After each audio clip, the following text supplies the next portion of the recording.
মা ইলিশ রক্ষায় সরকারের দেয়া ২২ দিনের নিষেধাজ্ঞায় বিপাকে কয়েক হাজার জেলে পরিবার।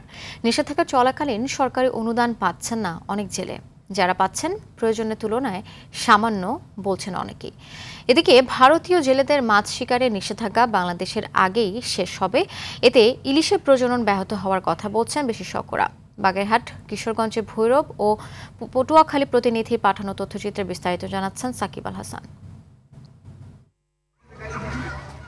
মা ইলিশ রক্ষায় ৪ অক্টোবর থেকে ২৫ অক্টোবর পর্যন্ত ২২ দিনের নিষেধাজ্ঞা দিয়েছে মৎস্য ও প্রাণী সম্পদ মন্ত্রণালয়। এ সময় ইলিশ শিকার, মজুত, পরিবহন ও ক্রয় বিক্রয় সহ সব ধরনের কার্যক্রম বন্ধের ঘোষণা দেওয়া হয়।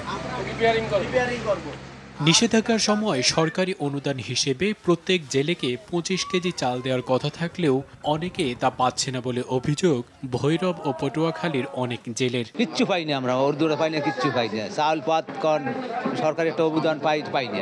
তারা এই যে আমরা কিছু মশলা চাউলেরা পাইতো, আগে বেশি পাইতো, কিন্তু অনেক লোক পায় না। চাল বিতরণে অনিয়ম, পক্ষপাতিত্ব এবং স্বজনপ্রীতির অভিযোগ উঠেছে ভৈরব পৌরসভার ১১ ও ১২ নং ওয়ার্ডে দায়িত্বপ্রাপ্ত কাউন্সিলর ও উপজেলা শিক্ষা অফিসারের বিরুদ্ধে। আমরা কার্ডগুলি ফিরছি বলতেছে আমার ছেলে ইটালিতে, তো অনেকের ছেলে ইটালি আছে।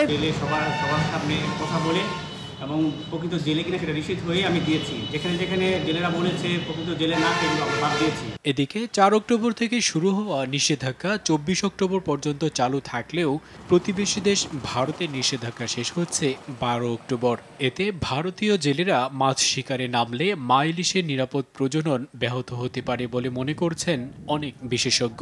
আমাদের এই অবরোধটা চলমান থাকবে, কিন্তু তাদের ১১ দিনের অবরোধ শেষ হয়ে যাওয়ার পরেও প্রায় ১৩ দিন তারা সময় পাবে মাছ ধরতে। দেশগুলো রয়েছে আসলে বঙ্গোপসাগরের আশেপাশে, তারা কিন্তু আসলে সমন্বয় করে যদি এই অবরোধটা আমরা দিতে পারি, তাহলে কিন্তু এই অবরোধটা অনেক বেশি ফলপ্রসূ হবে। নিষেধাজ্ঞা চলাকালীন বাংলাদেশের জলসীমায় ভারতীয় জেলেদের অনুপ্রবেশ ঠেকাতে নৌটহল জোরদারের দাবি জেলেদের।